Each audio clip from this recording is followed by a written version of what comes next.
Trop loin pour intervenir, Silver vit l'ourmel bousculer violemment la jeune fille qui tomba sous le choc et laissa filer les chiens.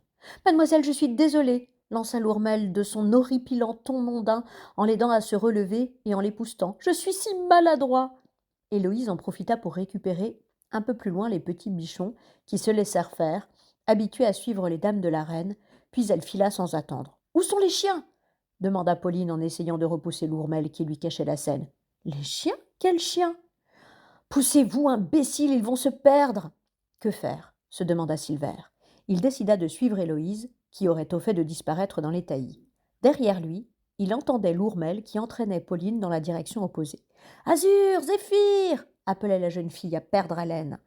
L'ourmel, sa mission réussie, criait lui aussi de bon cœur pour donner le change. Chien, chien, toutou. Héloïse quitta les taillis et ne tarda pas à s'enfoncer dans les bois. En allant d'arbre en arbre, Silver n'eut aucun mal à la suivre sans se faire voir. Elle pestait maintenant comme un beau diable, car les chiens, fatigués, refusaient d'avancer. Sa robe, qui s'accrochait aux ronces, partait en lambeaux, et sa précieuse fontange de dentelle venait de finir suspendue à une branche. Elle arracha d'un geste rageur l'armature de fer qu'elle avait encore sur la tête, et, en se baissant pour attacher les bichons à un arbre mort, elle se promit de réclamer un dédommagement supplémentaire à la marquise pour toutes ses mésaventures. Puis, sans un regard pour les animaux qu'elle condamnait à une mort certaine, elle repartit en soulevant sa robe à deux mains. Le jeune homme attendit qu'Héloïse soit hors de vue avant d'aller les détacher. Qu'est-ce qu'on dit à papa Silver bétifia-t-il pendant que les chiens lui léchaient le visage. La belle Pauline m'en fera peut-être autant, rêva-t-il en soupirant. Il prit une bête sous chaque bras, puis repartit vers le château. Lorsque, après 10 minutes de marche, il arriva sur l'allée royale, les jardins avaient été désertés par les courtisans qui venaient d'embarquer sur les gondoles aux couleurs vives de la flotte royale. En tête, les souverains remontaient le grand canal sur leurs galères où un équipage de marins d'opéra vêtus de satin ramait au son des violons. Seuls quelques malchanceux, qui avaient raté le départ, cheminaient à pied ou en calèche vers Trianon, où aurait lieu la collation. Silver n'eut aucun mal à retrouver Pauline, qui pleurait à chaudes larmes sur un banc. Se glissant derrière elle, il lui tapa sur l'épaule. « Oh, vous, fichez-moi donc la paix !» s'écria-t-elle sans se retourner, croyant avoir affaire à l'ourmel. « Vraiment, chère Pauline ?» répliqua Silver en utilisant son prénom pour la première fois. « Vous n'auriez pas égaré quelque chose ?» Pauline se retourna lentement et hurla de joie en étreignant les chiens. « Zéphyr, Azur, j'ai eu si peur pour vous !»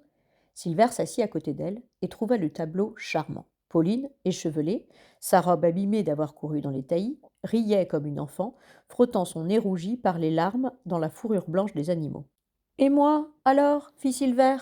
Pauline s'approcha pour lui embrasser la joue, puis se retint à temps, ne voulant pas choquer le jeune comte qui, hélas, n'aimait plus les filles. « Vous avez droit à ma reconnaissance éternelle, à défaut d'autre chose, marmonna Silver, déçu, qui s'attendait à mieux. En êtes-vous sûr demanda le gros Bontemps. Sûr, personne ne se méfie d'une petite vieille comme moi, sourde comme un pot et qui radote. Madame Dupaillol tapota ses jupes d'un air de coquetterie surannée. Bontemps réfléchit, perplexe, tandis que la dame répétait.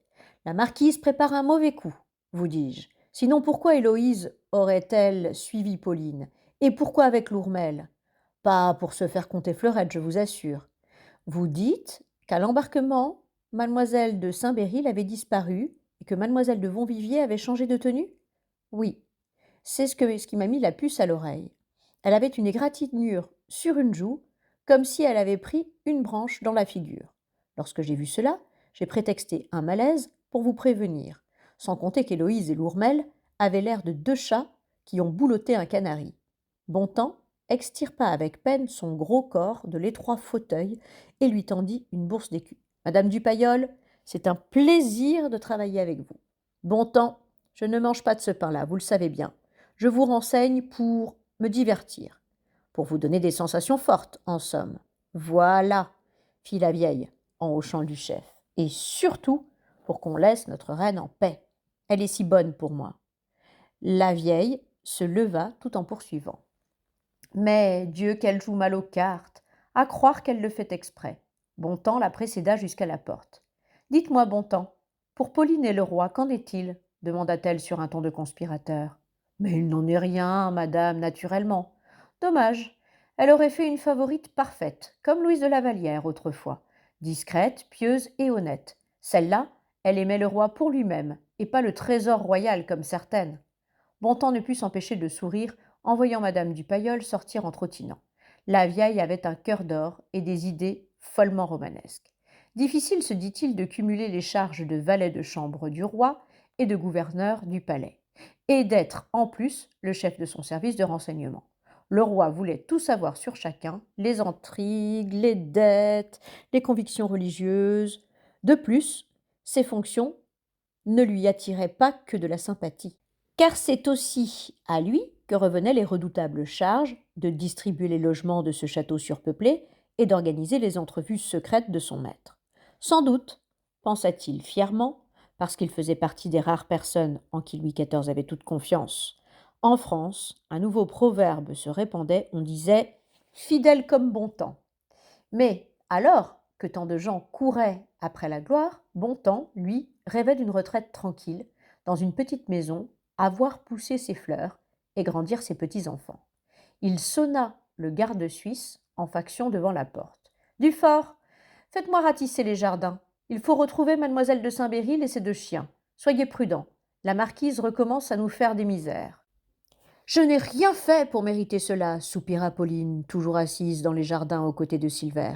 Sans doute, mais la marquise croit que vous visez une place, qu'elle-même convoite. Alors de grâce, ajouta-t-il en lui prenant amicalement la main, ne vous mettez plus sur sa route. Je ne serai pas toujours là pour jouer les preux chevaliers. Elle poussa un profond soupir. Décidément, la vie de château n'était pas rose. Comment aurait-elle pu imaginer une telle fourberie de la part d'Héloïse et de Lormel? Je vous prie, monsieur, de laisser la main de mademoiselle, cria un Guillaume hors de lui, comme surgi de nulle part. Pauline et Silver se levèrent d'un bond, surpris par l'attaque. Et toi, hurla-t-il à sa sœur, que fais-tu donc à folâtrer dans les buissons avec ce belâtre? Le roi ne te suffit donc pas? Il suffit, monsieur, s'écria Silver à son tour. Vous insultez mademoiselle.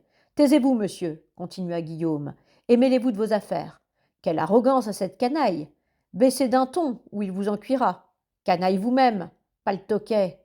Et toi, dit-il à sa sœur, en lui tirant brutalement le bras, est-ce une tenue, décoiffée et débraillée comme une. Le sang de Silver ne fit qu'un tour. Je rêve, fit tout haut Pauline, en se prenant le visage à deux mains. Assez, cria-t-elle en se mettant entre eux. Êtes-vous fou? Laissez, Pauline, je n'en ferai qu'une bouchée. Vantard, rétorqua Guillaume. Fais ta prière. Arrêtez, je vous en supplie, Guillaume, cesse tout de suite, dit-elle en le prenant par le bras. Vous connaissez donc ce butor s'étonna Silver, en fronçant les sourcils. C'est mon frère, Silver, et lui c'est mon ami, Guillaume. Les deux jeunes hommes se toisèrent avec méfiance avant de rengainer comme à contre-cœur. Pourtant, ce fut Pauline qui s'égosilla à son tour. J'en ai assez. Je ne te vois pas pendant 2 ans, et la première chose que tu fais est de venir m'insulter. Quand je pense que j'étais folle de joie de te savoir à Versailles, fit Pauline en repoussant son frère du plat de la main.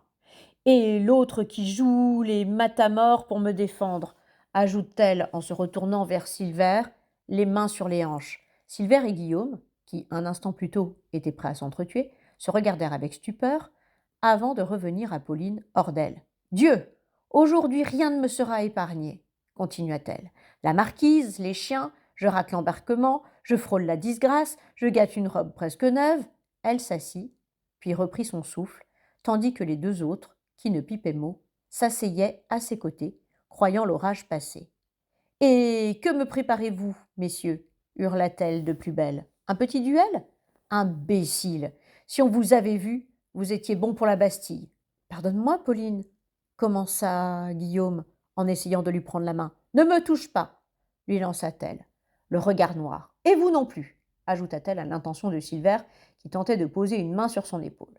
Ne sachant plus que faire, tous deux observèrent la jeune fille qui sortit de sa manche un mouchoir de batiste et se moucha bruyamment. Guillaume, qui n'avait jamais vu sa sœur dans un tel état, voulut s'expliquer.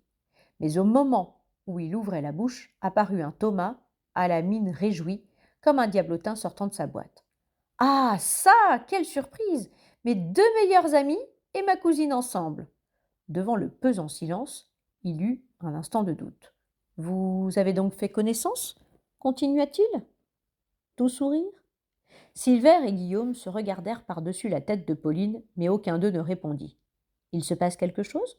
demanda encore Thomas, en remarquant enfin la tenue négligée de sa cousine. « Rien, » répondit celle-ci, d'un air muté. « Rien du tout. Pourquoi donc se passerait-il quelque chose ?» Elle se leva, puis détacha les chiens, faisant mine de partir. Guillaume ébaucha un geste pour la retenir, qu'elle évita. « Restez où vous êtes, ou je ne réponds plus de moi, » trancha-t-elle, sur un coup d'œil meurtrier, avant de quitter le bosquet, la tête haute. « Pourrait-on m'expliquer » demanda Thomas, l'air perdu. « À moi aussi. Pourrait-on m'expliquer » lança Guillaume en regardant Silver. « Est-elle souvent comme ça » demanda à mi-voix Silver, comme en confidence. « Ma foi, » répondit Guillaume en haussant les épaules. « De quoi parlait-elle donc ? La marquise, les chiens. Ah, les femmes » lâcha Thomas en s'asseyant entre eux. « Sait-on jamais ce qu'elles ont dans la tête ? Te souviens-tu, Silver, de cette Hollandaise ? Du diable si je l'oublie, une furie !»« Il n'y a pas que les Hollandaises, » reprit Guillaume d'un air docte. « Tenez, j'ai connu une Anglaise à Rouen. » « Ah bon ? Les Anglaises aussi ?